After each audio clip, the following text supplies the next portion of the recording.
আজ আমরা দেখব যে গোলস অফ রিসার্চ প্রপোজাল, মানে রিসার্চ প্রপোজাল তৈরি করতে গেলে তার কি লক্ষ্যগুলো থাকে, কেন আমরা এই রিসার্চ প্রপোজাল গুলো করি বা রিসার্চ প্রপোজাল গুলো করলে কি হয়, সেই বিষয়ে আমরা আজকে জানবো। দেখো, প্রথমে কি হয়, একে বলছে যে clearly define the research problem. এটা কি করে, যে আমরা রিসার্চ প্রবলেমটা নেব, যে সমস্যাটা নিচ্ছি সেটাকে ভালোভাবে ডিফাইন করে বা ভালোভাবে সংজ্ঞায়িত করে। সেই সংজ্ঞায়িত করতে গেলে কি কি করে, প্রথমটা করে যে clearly states the issue being studied, মানে কেন, এই কি কারণে আমরা এই রিসার্চ প্রবলেমটা নিয়েছি বা কেন নেব, সেই ব্যাপারটা এটা এখানে ক্লিয়ারলি বা মানে স্পষ্টভাবে বলে দেয়। তারপরে কি বলছে, explains why the problem exist, এবং এখানে আরো বলে দেয় যে কেন এই প্রবলেমটা মানে অস্তিত্ব রয়েছে বা কেন এই প্রবলেমটা হচ্ছে। তারপর বলছে ডেমনস্ট্রেটস ইটস রেলিভেন্স, তারপরে প্রাসঙ্গিকতা দেখায় যে কেন এই রিসার্চ প্রবলেমটার মানে প্রাসঙ্গিকতা কি, মানে কেন করব। তারপর হচ্ছে shows the need for further investigation, তারপরে কি বলে যে কেন এই বিষয়ে আরো বেশি আমাদের ইনভেস্টিগেশনের দরকার। প্রবলেম তো হয়েছে, কিন্তু এই প্রবলেমের উপর আমাদের ইনভেস্টিগেশন কেন দরকার সেই বিষয়টাকে পুরোপুরি ক্লিয়ারলি এটা ডিফাইন করে। আচ্ছা, অতটা ভালো বোঝা গেল না, এবার তাহলে আমরা একটু উদাহরণের সঙ্গে সাহায্যে বুঝি। প্রথমে আমরা দেখো দু রকম ভাবে আমরা দেখবো, একটা কোয়ালিটেটিভ ভাবে দেখবো, একবার কোয়ান্টিটেটিভ ভাবে দেখবো। ধরো একটা কোয়ান্টিটেটিভ ক্ষেত্রে আমি একটা রিসার্চ করতে যাচ্ছি, যার মানে বিষয়টা হচ্ছে এরকম যে স্টাডি হ্যাবিট স্টুডেন্টদের মধ্যে কেমন হলে তাদের অ্যাচিভমেন্ট লেভেলটা বা একাডেমিক অ্যাচিভমেন্ট লেভেলটা বেশি হয়, সেটা ধরো আমার একটা প্রবলেম। তো সেক্ষেত্রে আমি কি করব, যে পুরোপুরি বলে দেবো যে স্টাডি হ্যাবিটটা কি এবং একাডেমিক অ্যাচিভমেন্টটা কি, এটা আমি ভালোভাবে বললাম, এবং তাদের মধ্যে কোনো সম্পর্ক আছে কিনা সেটা আমি এখানে ক্লিয়ারলি বললাম, এক্সপ্লেন করলাম। তারপরে কি বলবো, যে এই যে আমি স্টাডি হ্যাবিটের সঙ্গে হচ্ছে একাডেমিক অ্যাচিভমেন্টে যে কেন করতে চাইছি তার রেলিভেন্সটা কি, এটা করে কি হবে, সেই যে ব্যাপারটা, এই রেলিভেন্সটা কিন্তু এই রিসার্চ প্রপোজালের মধ্যেই থাকে। তারপরে কি বলছে, শোজ দ্য নিড, মানে এখানে কি করবে, যে এই মানে প্রয়োজনীয়তাটা কি, এই জিনিসটার উপর আমি, প্রবলেম তো আছে বুঝলাম, যে হ্যাঁ স্টাডি হ্যাবিট কম হলে হয়তো একাডেমিক অ্যাচিভমেন্ট কম হয়, বা স্টাডি হ্যাবিট বেশি হলে একাডেমিক অ্যাচিভমেন্ট বেশি হয়, এটা হয়তো আমার ধারণা। এবার আমি রিসার্চটা করবো যে হ্যাঁ এই জিনিসটা আমি তো ভেবেছি, এটা আদেও মানে সত্যি কিনা সেটা বোঝার জন্য কি করতে হবে, ফার্দার ইনভেস্টিগেশন করতে হবে। এই যে কেন করতে হবে, কি তার সমস্যা, তার প্রাসঙ্গিকতা কি, এই সমস্ত কিছুই কি করে রিসার্চ প্রপোজালের মধ্যে মানে মানে একেবারে স্পষ্টভাবে বলে দেয়।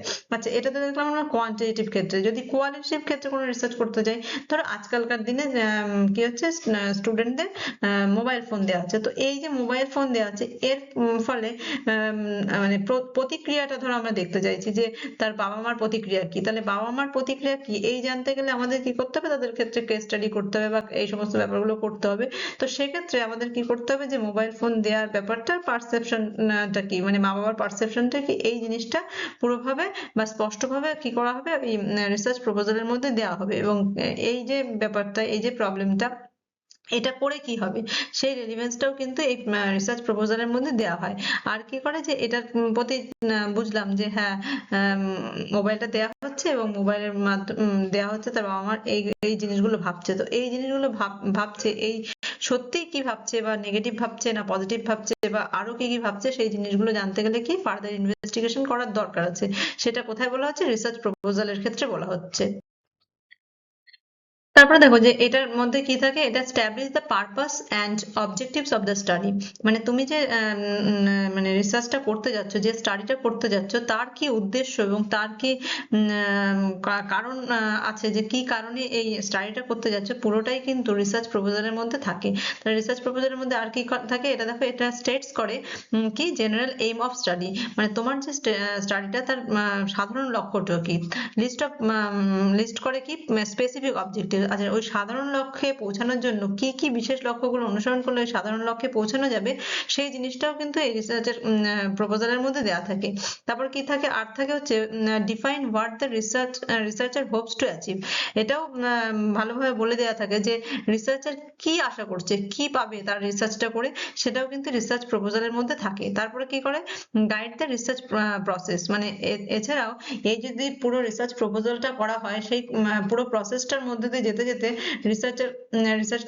রিসার্চার কিন্তু জেনে যায় যে তার কি কাজ করতে হবে, তার কিভাবে অগ্রসর হতে হবে, পুরো রিসার্চের যে প্রবলেমটা তার সমাধান করার ক্ষেত্রে তার কি কি প্রসেসের মধ্যে দিয়ে যেতে হবে সেটাও কিন্তু গাইড করে কে, রিসার্চ প্রপোজাল। তারপরে কি করে, হেল্প মেনটেন ফোকাস।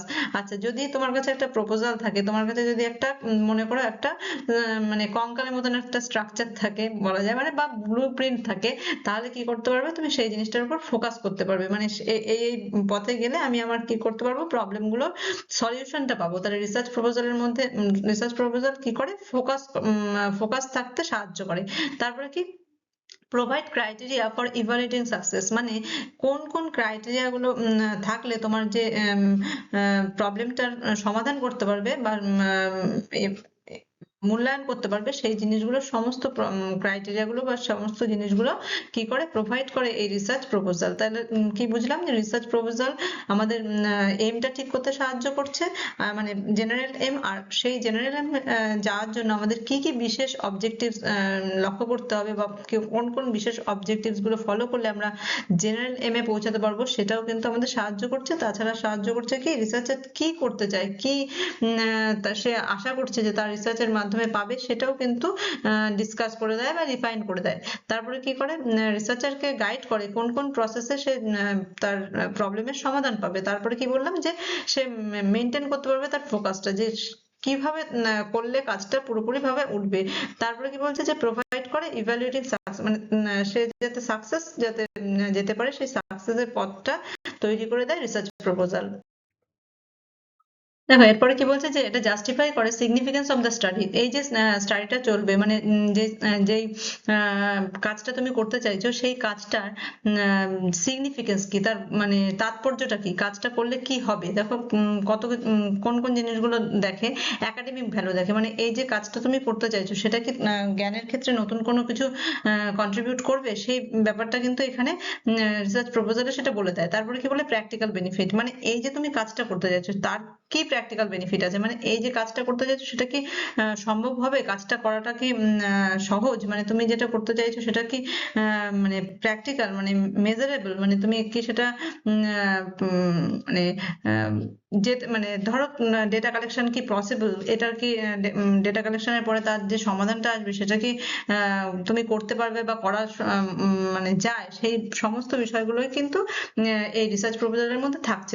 তাছাড়া কি থাকছে, যে সোশ্যাল এবং ইকোনমিক ইম্পর্টেন্স।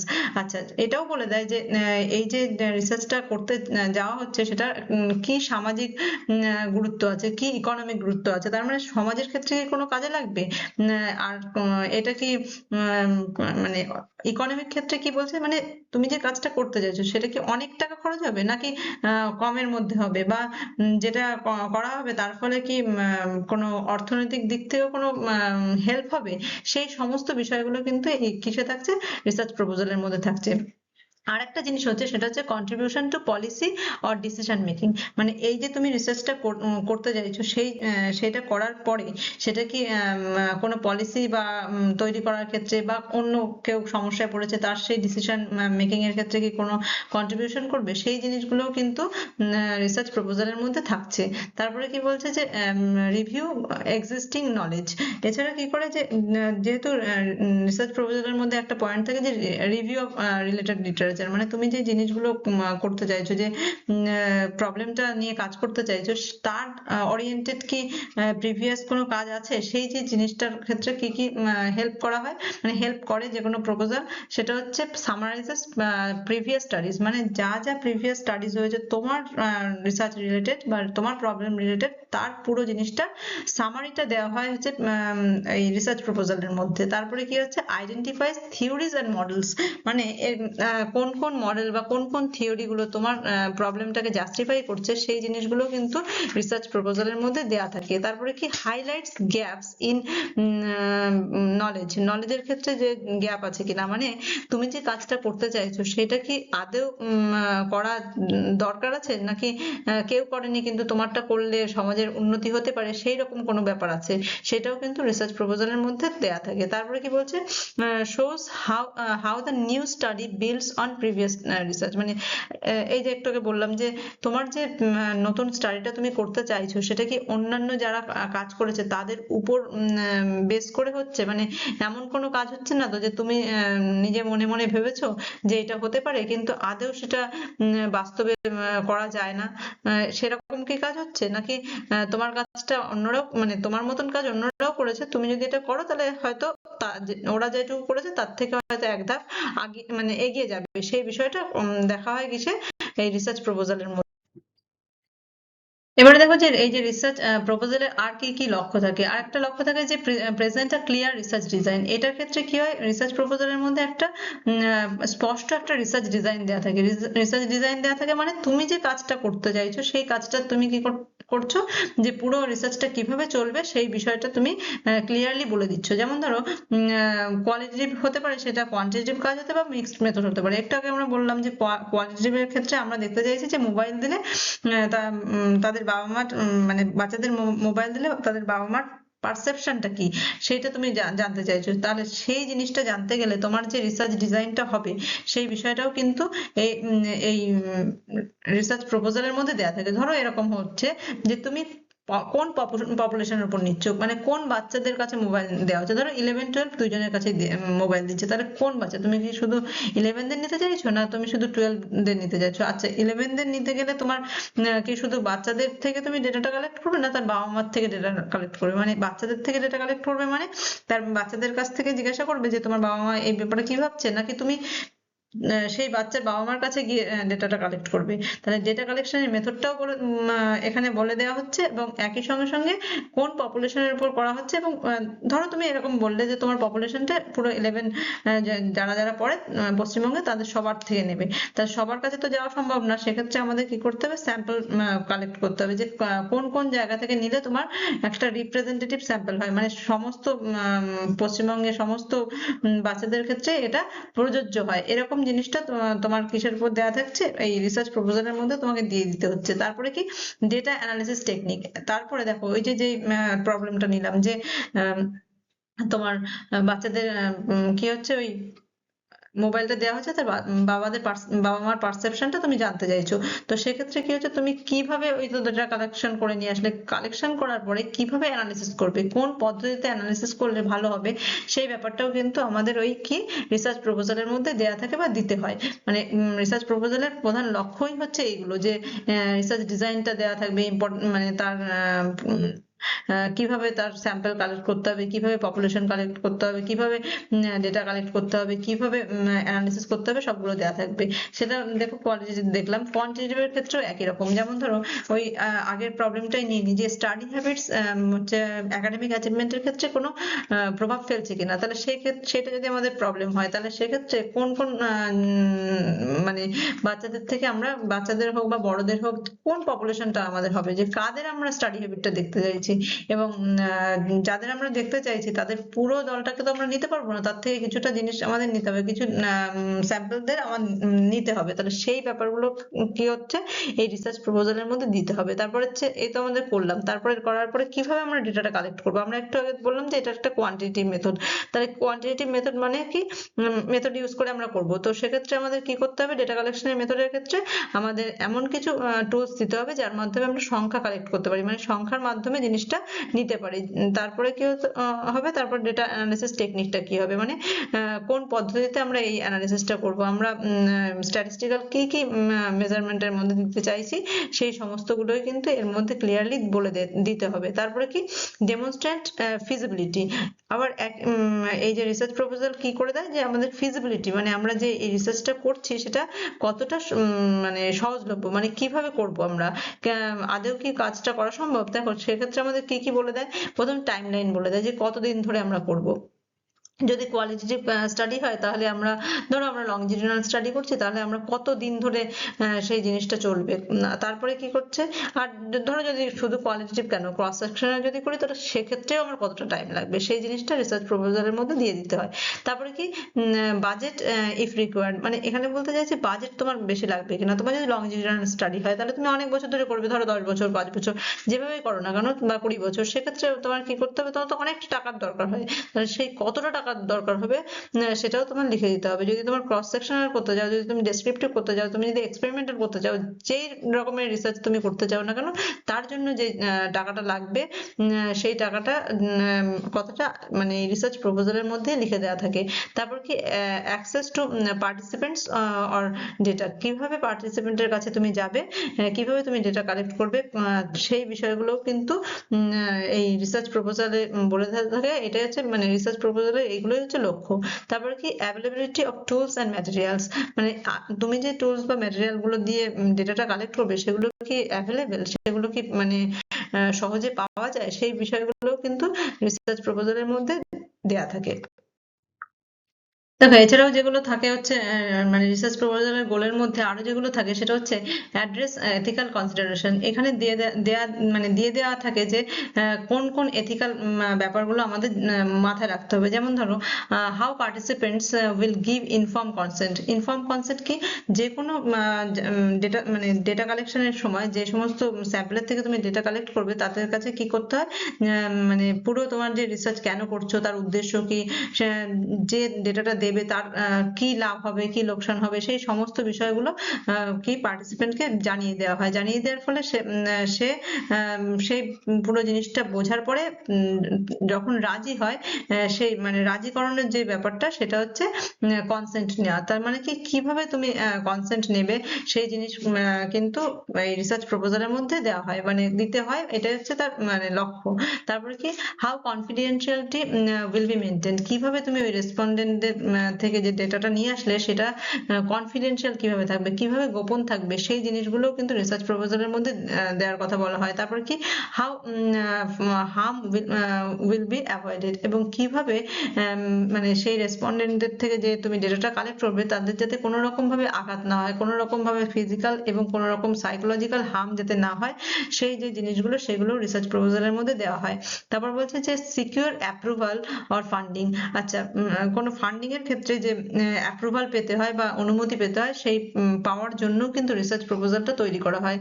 প্রধানটা দেখো যে পারসুয়েটস ডিসিশন মেকার্স, যে সমস্ত ডিসিশন মেকার্সরা আছে যারা কিনা এই ফান্ডিং দেবে, তোমার যে প্রবলেমটা তুমি সিলেক্ট করেছো সেই হিসাবে যে তুমি কাজ করতে যাবে, তুমি যে রিসার্চ করতে যাবে, সেক্ষেত্রে তোমার কি করতে হবে, যারা যারা যে সমস্ত ডিসিশন মেকাররা আছে, যারা যারা তোমাকে ফান্ডিংটা দেবে, তাকে কি করতে হবে, পারসুয়েট করতে হবে, মানে তাদের মানাতে হবে যে হ্যাঁ আমার রিসার্চ প্রপোজালটা এরকম, আমার এই এথিক্যাল কনসিডারেশন এরকম, আমার রিসার্চের টাইটেল এরকম, আমার রিসার্চটা এইভাবে এইভাবে আসবে, তার এই ফান্ড লাগবে, পুরো যে তোমার স্ট্রাকচারটা পুরোভাবে দিয়ে তাদের বোঝাতে হবে যে হ্যাঁ তোমার যে প্রবলেমটা সেটা একটা মূল্যবান বিষয়, তুমি যদি করতে পারো তাহলে সমাজের অনেকটা ভালো হবে। এই যে পুরো বিষয়টা কি রিটেন ভাবে দেয়া হয়, দিয়ে কি করা হয়, এই ডিসিশন মেকারসদের থেকে বিষয়টাকে মানে তাদের কি করা হয়, মানে তাদের বলা হয় যে হ্যাঁ পারসুয়েট করা হয় যে হ্যাঁ আমি এটা করলে এটা ভালো হবে। তারপরে কি তাহলে তারা অ্যাপ্রুভালটা দেয়। তারপরে কি ডেমনস্ট্রেটস একাডেমিক কোয়ালিটি, এবং এটা বলা হয় যে এই যে যে কাজটা করব তার কোয়ালিটিটা এরকম, এইভাবে আমি যদি মানে আমার এই প্রবলেমটা চালাই তাহলে আমার একাডেমিক ক্ষেত্রেও এই জিনিসটা অনেক ভ্যালু আছে, সেই ব্যাপারটাও কিন্তু এই রিসার্চ প্রপোজালের মধ্যে বলা বলা হয়। তারপর বলছে যে শোজ অরিজিনালিটি। এছাড়াও রিসার্চ প্রপোজালের মধ্যে দেখানো হয় যে তোমার এই জিনিসটা পুরো অরিজিনাল, বা অরিজিনালটা প্রমাণ করার জন্য তোমার রিসার্চ প্রপোজালটা করতে হয়। তারপরে কি provides a clear plan for execution, এবং পুরো প্ল্যানটা দেখাতে হয় যে হ্যাঁ যে এইভাবে আমি আমার প্রবলেমটাকে সমাধানের পথে যাচ্ছি। এই সমস্ত কিছু দেখালে তবেই কিন্তু মানে আপার যে অথরিটি আছে তারা কিন্তু তোমাকে মানে অ্যাপ্রুভাল দেবে বা ফান্ডিংটা দেবে। দেখো রিসার্চ প্রপোজাল আরো কি করে, যে রোড ম্যাপ তৈরি করে কিসের ক্ষেত্রে, রিসার্চ প্রসেসের ক্ষেত্রে। রিসার্চ প্রসেসটা কিভাবে হবে তার ক্ষেত্রে কিন্তু একটা পুরোপুরি একটা রাস্তা করে দেয়। কিরকম করে দেখো, guides the researcher step by step, মানে রিসার্চার একের পর এক কিভাবে প্রথমে সে কোন স্টেপে যাবে, মানে টাইটেল সিলেকশন বলো, তারপরে সে হয়তো রিভিউ করবে, তারপরে হয়তো সে অবজেক্টিভ হাইপোথিসিস এগুলো লিখবে।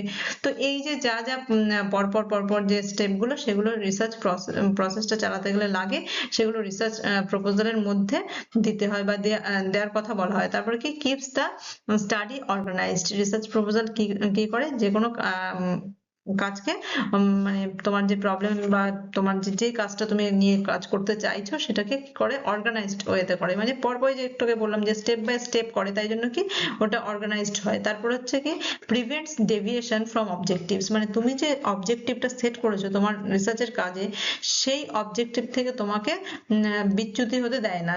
কে দেয় না? রিসার্চ প্রপোজাল দেয় না। কারণ তুমি রিসার্চ প্রপোজাল বানানোর সময় দেখে নিচ্ছ যে পুরো জিনিসটা কিভাবে কিভাবে করতে হবে, তার ফলে কি হচ্ছে অবজেক্টিভ তুমি যা সেট করেছো সেই অনুযায়ী তো তুমি যাবে। তো সেক্ষেত্রে তোমাকে কি হবে না যে তুমি কখনোই ডেভিয়েশন হবে না, মানে তোমার কখনোই ডেভিয়েশন হবে না। তারপরে কি হেল্পস ট্র্যাক প্রগ্রেস, মানে এটা কিন্তু আবার একই ব্যাপার হলো যে তোমাকে বিচ্যুত হতে দিল না, একই সঙ্গে সঙ্গে তোমাকে কি করলো পরপর পরপর ধাপে ধাপে যেতে যেতে তোমাকে সাহায্য করলো, একের পর এক তোমার উন্নতিতে সাহায্য করছে। তারপরে কি কন্ট্রিবিউটস টু নলেজ, এছাড়া আর কি করে এটা জেনারেট করে নিউ ইনসাইট, মানে যখন তুমি রিসার্চ প্রপোজালটা তৈরি করছো তখন কি হচ্ছে তুমি অনেক রিভিউ করছো, অনেক কিছু দেখছো, তার ফলে কি হচ্ছে তোমার নতুন নতুন দৃষ্টিভঙ্গি তৈরি হচ্ছে। তারপরে কি সলভ প্র্যাকটিক্যাল প্রবলেমস, এবং অন্যান্য যে সমস্ত রিসার্চাররা কিভাবে তাদের প্রবলেমটাকে সলভ করেছে সেই মানে সলিউশনের বিষয়টাও কিন্তু মানে এই রিসার্চ প্রপোজালের মাধ্যমে পাওয়া যায়। তারপরে কি এক্সপ্যান্ড থিওরিটিক্যাল আন্ডারস্ট্যান্ডিং, ওই যে বললাম যে যত তুমি রিভিউ করবে ততই তোমার কি হচ্ছে মানে এক্সপ্যান্ড হবে, মানে বাড়বে তোমার থিওরিটিক্যাল আন্ডারস্ট্যান্ডিং, মানে তোমার এই বিষয়ে যে আগে যে সমস্ত কাজগুলো করা হয়েছে সেই ব্যাপারে তোমার একটা জ্ঞান বাড়বে। তারপরে কি provide recommendations for further research, এটা কি করে প্রোভাইড করে, মানে এটা প্রদান করে যে পুরো রিসার্চটা কিভাবে চলবে এবং এর ফলে ফিউচার রিসার্চটা কি হতে পারে সেই জিনিসটাও কিন্তু জানায় কি রিসার্চ প্রপোজাল, মানে জানানোটাই রিসার্চ প্রপোজালের উদ্দেশ্য।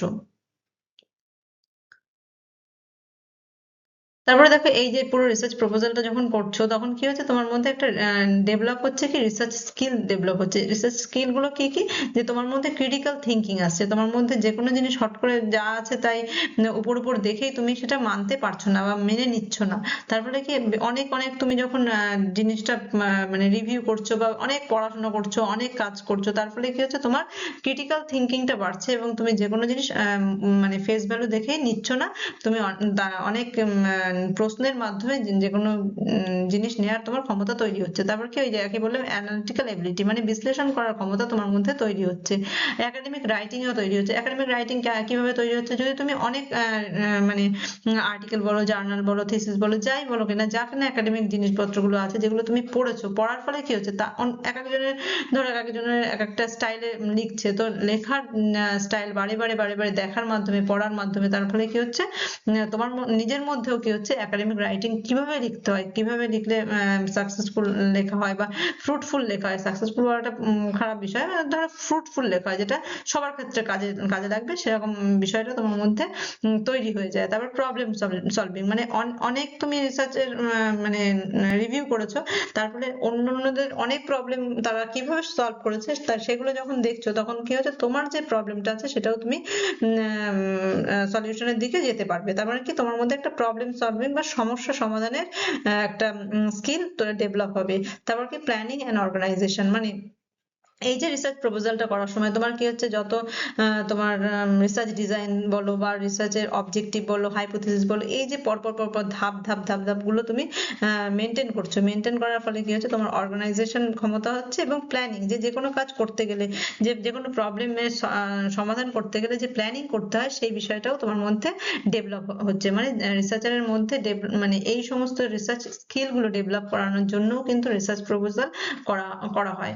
তারপরে কি ensure logical structure and coherence, মানে লজিক্যাল স্ট্রাকচার কি, যে একটার সঙ্গে একটা মানে ধরো তোমার রিসার্চ প্রপোজালের পরপর পরপর কি থাকবে, এরকম তো নয় যে তুমি রিসার্চ ডিজাইনটা আগে লিখে দিলে তারপরে লাস্টের দিকে লিখলে রিসার্চ প্রবলেম এটা পাচ্ছিল, এরকম ভাবে তো নয়। তা প্রথমে তো আগে তোমার প্রবলেম আসবে, তারপরে কি হবে তুমি অনেকগুলো জিনিস পড়বে, পড়ার মাধ্যমে বুঝবে, বোঝার পরে তুমি এবার রোড ম্যাপ তৈরি করলে যে হ্যাঁ এই অবজেক্টিভ গুলো থাকবে, এই হাইপোথিসিস গুলো থাকবে, তবে আমি কি করব ওইভাবে করে আগালেই আমি কি করতে পারবো আমার রিসার্চ ডিজাইনে কি কি লাগবে, পপুলেশন কি, স্যাম্পল কি, এভাবে করতে করতে আমি কি করতে পারবো, একেবারে সলিউশনে পৌঁছাতে পারবো। তার মানে কি হচ্ছে, এক্ষেত্রে তোমার মধ্যে একটা লজিক্যাল স্ট্রাকচার আসছে, যে পরপর পরপর জিনিসগুলো করা হচ্ছে, কোহেরেন্স আসছে, একটার সঙ্গে একটা সম্পর্ক থাকছে। এমন না যে আগে কনক্লুশন লাস্টের দিকে তুমি ইন্ট্রোডাকশন লিখতে বসছো, এই ব্যাপারটা হবে না। তাহলে কি হচ্ছে, এই যে লজিক্যাল স্ট্রাকচারের মধ্যে কি কি থাকছে দেখো, প্রথমে রিসার্চ প্রবলেম থাকছে, একটু আগে বললাম যে রিসার্চ যে তুমি সমস্যা নিচ্ছ তার প্রবলেমটা আগে থাকছে, তারপরে কি থাকছে, অবজেক্টিভস থাকছে, এর উদ্দেশ্যটা কি, এই যে প্রবলেমটা তুমি নিয়েছো তার উদ্দেশ্যটা কি, তারপরে সেই উদ্দেশ্য তো তুমি ঠিক করে ফেললে, তাহলে এই উদ্দেশ্যে যে তুমি মানে তোমার এই যে উদ্দেশ্যটা ঠিক হলো, এবার তোমার সলিউশনের দিকে তুমি কিভাবে যাবে, তাই জন্য তোমাকে কি করতে হবে, ওই উপরে তোমার কি করতে হবে, কোশ্চেন করতে হবে, রিসার্চ কোশ্চেন করতে হবে, অথবা হাইপোথিসিস। দেখো দুটো জিনিস লিখেছি, একটা কি রিসার্চ কোশ্চেন, একটা হচ্ছে হাইপোথিসিস। রিসার্চ কোশ্চেন কখন করা হয়, যখন আমরা কোয়ালিটেটিভ কোনো কাজ করতে যাব, তখন আমাদের কি করতে হবে, রিসার্চ কোশ্চেন করতে হবে। আর মানে কোয়ান্টিটেটিভ এর ক্ষেত্রে কি, রিসার্চ কোশ্চেনও করা হয়, আবার হাইপোথিসিসও করা হয়। সেটা হচ্ছে দুটোই করা হয় যখন মিক্সড মেথড। আর যদি তুমি শুধু কোয়ান্টিটেটিভ করতে যাও, ডেসক্রিপটিভ করতে যাও, সেক্ষেত্রে কিন্তু অধিকাংশ ক্ষেত্রে হাইপোথিসিস করা হয়। আর কোয়ালিটেটিভ এর ক্ষেত্রে কি, রিসার্চ কোশ্চেন করা হচ্ছে। আর মেথোডোলজিও তুমি এক্ষেত্রে জানা যাবে যে পর পর পর পর ধাপের হিসাবে। তারপর কি, এক্সপেক্টেড আউটকাম, মানে এই যে তুমি কাজটা করলে তার ফলে কি তোমার আউটকাম হবে, কি তোমার এর ফলে আসবে, সেই ব্যাপারটাও কিন্তু এই রিসার্চ প্রপোজালের মধ্যে দেয়া থাকে। এই ছিল যে কোনো রিসার্চ প্রপোজাল তৈরি করার প্রধান প্রধান লক্ষ্য।